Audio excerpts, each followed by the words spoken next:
Anna sat at her kitchen table, staring down at the blank page of her new diary. The clock on the wall ticked steadily, its rhythm a stark contrast to the erratic beating of her heart.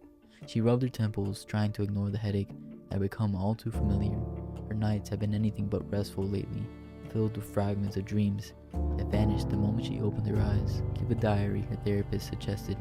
It might help you track your sleepwalking episodes. Find a pattern. Anna picked up the pen and began to write. June 12th. Woke up outside again. The grass was wet with dew. My feet covered in mud. I don't remember leaving the house. This is the 4th time since this month. She sighed, setting the pen down and rubbing her eyes. It had started a few weeks ago, waking up in the hallway, then outside the apartment building, her nightgown soaked in rain. The episodes were getting worse, and she had no memory of how she got there. Last night had been the strangest yet. She woke up in a park miles away, sitting on a bench, staring up at the moon like she was waiting for something. The thought sent a shiver down her spine. She closed the diary and pushed it aside, forcing herself to get ready for bed. She had to be at work early tomorrow, and the lack of sleep was already taking its toll. As she slipped under the covers, she glanced at the clock. 11:47 p.m. Anna closed her eyes, hoping for a peaceful night, but deep down she knew better. She woke up with a start, her breath coming in short, sharp gasps. Her eyes flew open, and it took a moment for her to register where she was. The room was dark, the air thick with the smell of stale cigarettes. This wasn't her bedroom. Anna's heart hammered in her chest as she looked around, trying to make sense of her surroundings. She was standing at the foot of a stranger's bed. A man lay there, sleeping soundly, his face obscured by the shadows. Her hand was shaking, fingers clenched around something cold and metallic. She looked down slowly, the blood draining from her face. A knife. The blade glinted in the faint light, streaming through the blinds. Anna dropped it with a gasp, the sound of metal clattering against the floor, echoing in that silent room. "What is this?" she whispered, backing away slowly. Her legs felt weak, and she stumbled against the dresser, knocking over a glass that shattered loudly. The man stirred, his eyes fluttering open. Anna turned and ran, her bare feet slapping against the cold floor. She didn't stop until she was outside, the night air freezing against her sweat-soaked skin. Her mind raced, replaying the scene over and over. How had she gotten here? Why was she holding a knife? She couldn't remember. All she knew was that something was very, very wrong. Anna clutched the diary in her hands, her knuckles white. The words on the page blurred as tears filled her eyes. June 13th. Woke up in a stranger's house, holding a knife. I don't remember anything. She threw the diary across the room, her breath coming in ragged gas. She had hoped writing everything down would give her some control, help her make sense of what was happening. But it was only making her more afraid, the gaps in her memory growing wider, the sleepwalking episodes becoming more dangerous. She picked up her phone and called her therapist, her fingers trembling as she dialed the number. "Dr. Wells," a calm voice answered on the other end. "It's happening again," Anna said, her voice barely above a whisper. "I woke up somewhere else. I was holding a knife." There was a pause, then Dr. Wells spoke gently. "Anna, you need to stay calm. Can you come in today? We can talk about it." Anna nodded, even though he couldn't see her. "I'll be there." Later that day, she sat across from Dr. Wells, her diary open on the desk. He skimmed the entries, his face thoughtful. "Your sleepwalking episodes are becoming more frequent," he said, "and the fact that you're waking up with objects in your hands, it's concerning. We may need to consider hypnosis to help you access these lost memories." Anna frowned. "Hypnosis? I don't know." "I understand your hesitation," Dr. Wells said, leaning forward, "but it could be the key to uncovering what's triggering these episodes. If we can find the root cause, we might be able to stop it." Anna bit her lip, nodding slowly. "Okay, let's try it." As she closed her eyes, sinking into the trance, Dr. Wells' voice became a distant hum, his words wrapping around her mind like a blanket. He guided her through the process, asking her to recount her sleepwalking episodes. "What do you see, Anna?" She hesitated, her voice distant. "A figure, a man in the shadows. He's whispering something. I can't make it out." Dr. Wells' voice was soothing. Focus on his words. "What is he saying?" Suddenly the whisper became clear. "Remember." It echoed in her mind, sharp and insistent. Her eyes flew open, breaking the trance. She stared at Dr. Wells, her heart pounding in her chest. "You know something," she said, her voice trembling. "You're hiding something from me." Dr. Wells' smile was slow and cold, a chill creeping into the room. "Ah, Anna," he said softly. "You're starting to remember, aren't you?"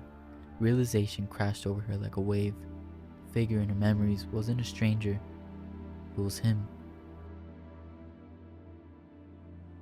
Anna stumbled out of Dr. Wells' office, her mind reeling. The realization felt like ice water coursing through her veins. He was the figure in her dreams, the man whispering commands she couldn't remember in the light of day. He wasn't just her therapist, he was her puppeteer. Back in her apartment, she locked the door, her hand shaking as she grabbed her diary. She flipped through the pages, scanning the frantic entries she had made over the past month. It was all there. The night she woke up in strange places, the objects she couldn't explain, the feeling being watched. But there was a new thread running through it all, a voice she hadn't recognized before. It was his voice. Dr. Wells had been there all along, hidden in the recesses of her mind, pulling the strings. He found me as a child, she wrote, her hand trembling, planted the seed in my mind. He's been using me like a puppet, guiding me through these episodes. But why? What does he want? The memories came in flashes now, his voice lulling her into a trance, whispering commands she couldn't remember. He had found her when she was just a girl, after the accident that killed her parents. She had been vulnerable, lost, and he had taken advantage of that. He had planted a trigger deep in her subconscious, a single word that turned her into an unwitting weapon. Anna slammed the diary shut, her breathing ragged. She needed to know the word, the key to her actions, the command that had driven her to sleepwalk and stand over a stranger's bed with a knife in her hand. If she could figure it out, she could stop him. The whispers in her mind were louder now, like a chorus of voices echoing in the empty room. Find the word, Anna. Remember. She closed her eyes, focusing on the sound of Dr. Wells' voice, trying to recall the exact moment he had spoken the trigger. The memories were hazy, but she could almost hear it, a single, sharp syllable, spoken in a tone that sent shivers down her spine. Obey. Her eyes flew open, the word ringing in her ears. It wasn't just a command, it was a key, unlocking the hidden part of her mind they had controlled for so long. I know your game, she whispered, her voice trembling but filled with newfound resolve. And I'm going to end it. She grabbed the knife she had found herself holding the night before, slipping it into her coat pocket. It was time to confront him, to turn the tables on the man who had manipulated her for years. This time, she'll be the one in control. Anna walked back into Dr. Wells' office, her face calm, but her heart pounding like a drum. He greeted her with his usual smile, the kind that once seemed kind, but now looked like a mask. You're back, he said, motioning for her to sit. I wasn't expecting you so soon. I've been thinking about our sessions, Anna said, her voice steady, and I realized something important. Dr. Wells' smile faltered for just a moment, a flicker of uncertainty crossing his face. Oh, and what is that? Anna leaned forward, her eyes boring into his. You've been manipulating me this entire time. You've been using me like a pawn in some twisted game. But I remember now. I remember everything. His expression darkened, the mask slipping. You're mistaken, Anna, he said, his tone sharp. You've been under a lot of stress. Your mind is playing tricks on you. No, she said firmly, pulling the knife from her pocket and placing it on the table between them. You planted a trigger word in my mind when I was a child. You made me sleepwalk, made me do things I can't remember. You turned me into your puppet. Dr. Wells' eyes narrowed, a cold smile spreading across his face. You think you figured it all out, don't you? He said softly. You're clever, Anna, but not clever enough. He leaned closer, his voice dropping to a whisper. Obey. The word hit her like a punch to the gut, her muscles tensing involuntarily, her vision blurred, her thoughts slipping away as a command took hold. Good girl, he murmured. Now pick up the knife. Anna's hand moved on its own, her fingers curling around the handle of the knife. She fought against the command, sweat beading on her forehead, but her body refused to listen. Dr. Wells smirked, leaning back into his chair. You've always been so easy to control, he said. I've enjoyed watching you unravel, watching you do my bidding without even realizing it. He paused, savoring the moment.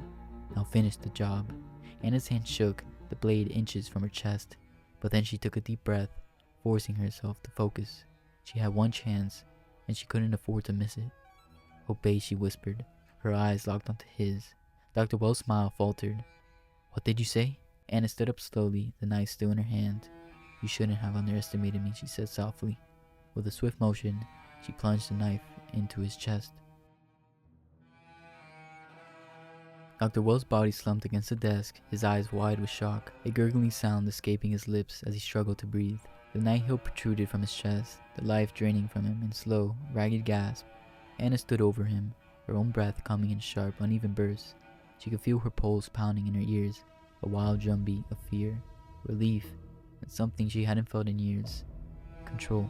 For a long moment the room was silent, except for the labored, wet gasp of the dying man. He tried to speak, but his voice was no more than a whisper. His fingers clawed weakly at the desk. The once confident smile twisted into a grimace of disbelief. "How?" he rasped, blood trickling from the corner of his mouth. "How did you?" Anna leaned in close, her expression calm, almost serene. "You underestimated me, Dr. Wells," she said softly. "You thought you could control me forever, but you forgot one important thing. I learned from you. I remembered the sessions. I found your trigger word, and I turned it against you." Her eyes filled with a mixture of hatred and fear. He tried to speak again, but his breath rattled and failed. With a final shudder, he slumped back, the light fading from his eyes. The room fell silent, the echo of his last breath hanging in the air, like the final note of a broken symphony. Anna stood there for a moment, the reality of what she had done washing over her. She had killed him, the man who had haunted her dreams, twisted her life and turned her into a puppet. She expected to feel guilt, regret, something, but instead, all she felt was relief, a weight lifting off her chest, like she could finally breathe freely for the first time. She wiped her hands on her coat, turning her back on the body. The diary lay open on the desk, the last few entries filled with her frantic, desperate handwriting. She picked it up and flipped to the final blank page. Taking a deep breath, she began to write. June 20th. It's over. Dr. Wells is dead. He was the one behind it all, controlling me, manipulating me since I was a child. He thought he could make me his pawn forever, but he was wrong. I broke free. She paused, staring down at the words. It felt like writing the final chapter of a long, painful book, a chapter she hadn't thought she would ever finish. "I've reclaimed my life," she continued. "I'm no longer his puppet. I'm no longer afraid. Tonight, I end this diary, and I end this chapter of my life. Tomorrow, I start over. For the first time in years, I feel like I have a future again, a future that belongs to me." Anna closed the diary, her fingers tracing the worn leather cover. It had been a lifeline for her, a way to make sense of the chaos, to hold on to some semblance of control. Now it was a record of her survival, a testament to her strength. She looked down at Dr. Wells one last time, his face frozen in an expression of twisted surprise. He had spent years trying to control her, shaping her life with his commands. But in the end, she had been the one to make the final decision.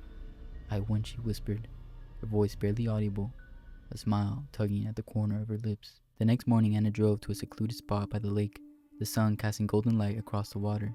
She brought the diary with her, standing at the edge of the dock. The breeze was cool against her skin, the air filled with the scent of pine and fresh water. It felt like a new beginning. She took a deep breath and opened the diary one last time, ripping out the pages she had written. The wind caught the paper, sending it fluttering across the water like tiny, fragile birds. She watched as the pages drifted away, sinking slowly beneath the surface until they were gone. The final piece of Dr. Wells' influence was gone with them.